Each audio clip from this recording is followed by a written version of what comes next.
Om Shanti. Continued from part 16. Still, for all its strangeness, those who came even a little closer had to admit that it did make sense. And if the families were open enough to speak with Baba personally, then the objections were gradually overcome. The experience of Sister Hridaya Pushpa is illustrative of the kind of thing which happened. One day, Baba told me to have my parents sign a permission letter. The note said, "We give permission to our daughter willingly, that she may come to Om Mandali to drink the nectar of knowledge from Om Radhe, and for her to donate the nectar to others also." I requested my father to sign the card. He asked me what was taught at the satsang, and I told him my father was a meat eater and he drank a lot of wine. There was not an iota of religiousness in him.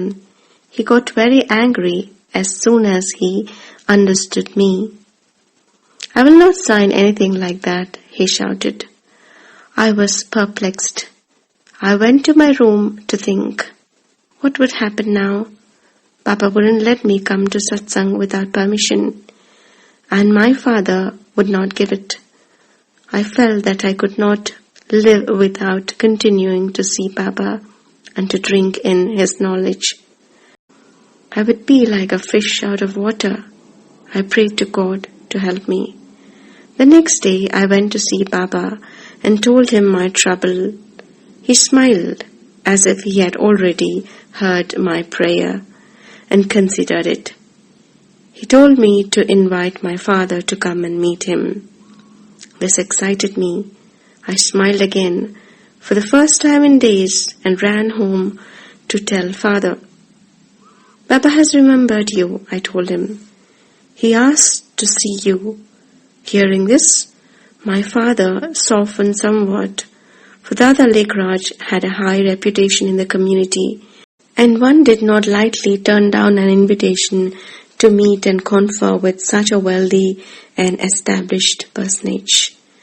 My father was also well respected in Hyderabad, and he could not, out of respect, refuse his call. Together, we went to see Baba. They talked in a very friendly way. Baba asked him, "Do you know why your daughter comes here? The peace that you see in her life today, how did she get it?" Baba gave him a little knowledge and then asked Om Radhe to explain at greater length. "You're a conscious soul," she told him. "This body is a temple. Does one give offerings of meat in a temple? Do you ever give gifts of wine to the deities?" My father listened, and he could not help but agree. He began to repent of his sins of eating cow flesh and of drinking wine, and even of his anger. That too was a sin. Om Radhe convinced him, and the idea took hold of him that he was a conscious soul, an eternal being living in this temporary temple of the body. Baba's vibrations cooled him completely, lifted him to a new level of awareness. He went back home transformed. When he arrived at the house again, he began throwing his bottles of wine out into the street. They were expensive bottles of French wine. His brother saw what he was doing and ran to stop him. "Brother, why are you throwing away this good wine? Give it to us if you don't want it." But my father replied, "This sin which I have left behind, should I pass it on to you? I can't do that. Since that day, my father has been a vegetarian and has never touched another drop of alcohol. Not only did he sign my permission card, but he wrote letters for every member of the family, giving permission for all to attend. And then he wrote one for himself. "I have given up wine," he laughed, "but I think I have acquired a taste for this nectar. Why can't I indulge myself in this?" He was very happy, and a weight seemed to have been lifted from our entire family. Such was Baba's magic. The next title, Om High School.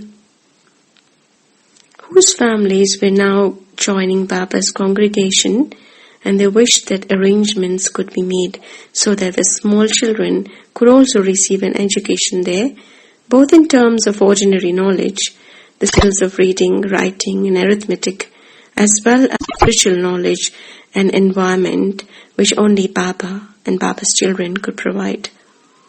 Practical arts were also taught, such as carpentry and sewing. Baba had also had this idea from the very beginning, for if little children could be raised on the principles of purity and virtue, great benefit to the world could be accomplished through them. So, the plans went ahead and were quickly effected. A boarding school called Om High School was opened for the children, using Baba's own new house for the facilities. Different ages of children came, and the older ones helped to teach the younger. The mothers were put in charge. They made beds, draperies, and uniforms for the students. A dispensary was provided. Cooking and dining rooms were set up. Increased bath facilities were built. The children were brought up like princes and princesses, with every convenience. Tenderness and discipline were happily combined for the optimal effects. The work of the school went forward on the basis of the highest kind of love. When the number of students grew, the classes were separated. There was one for boys between the ages of 6 and 10, another for girls aged 11 to 14. The program on a typical day went something like this. 5 a.m.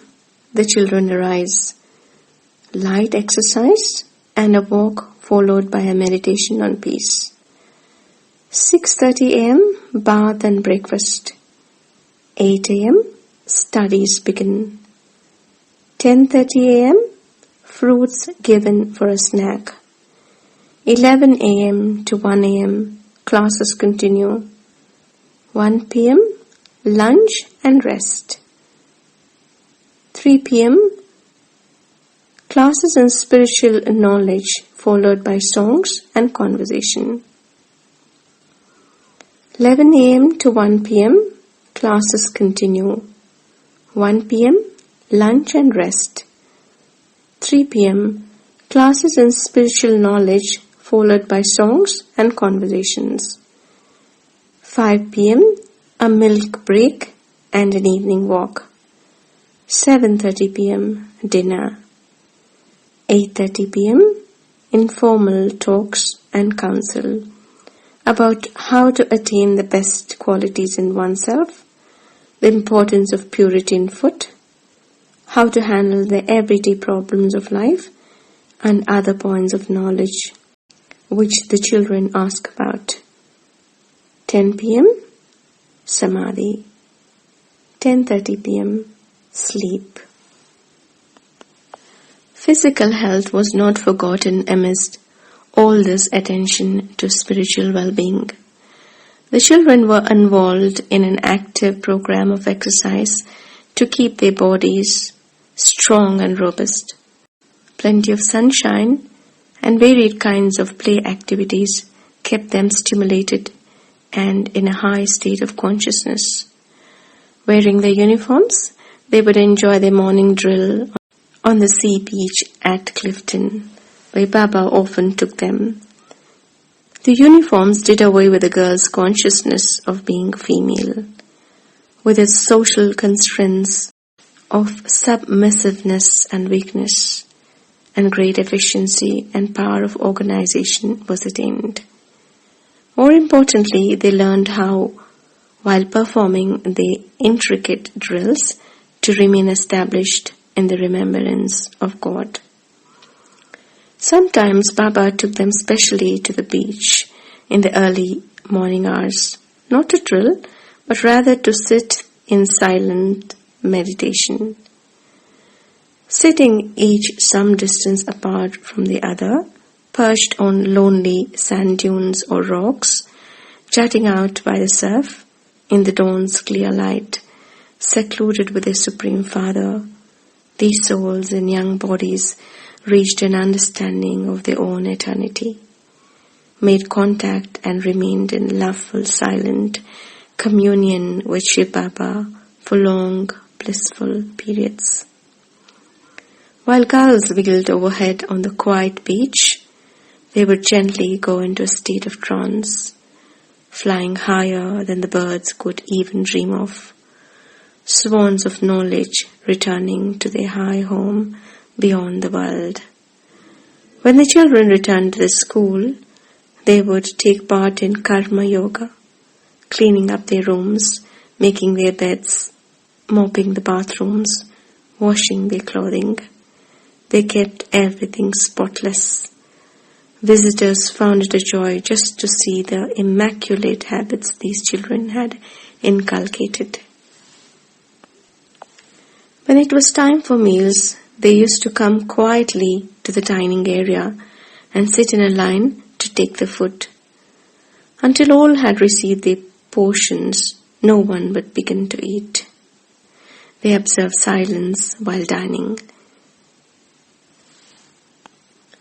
so as to be in God's remembrance, and thus ate slowly, digested their meals well, and did not overindulge. When it was game time, they participated fully and happily, whether it was hide and seek or musical chairs or badminton, and sportsmanship was a real point of the exercise. It was a virtue which came easily in that atmosphere. At sunset, it was time to meditate once more, and the children were ready for it, sitting peacefully on the veranda and filling themselves with the Supreme Father's light and might. When a certain record was played on the loudspeaker, the children knew that it was time for bed. And while the song played, the little future princes and princesses relaxed, lay down, and gently slept in pure light consciousness, a deep sleep of total restfulness. They slept until another record woke them up in the early morning hours, and then they rose joyously from bed to begin a new, creative, wondrous day, a day in the company of Baba. To be continued in the next episode. Om Shanti.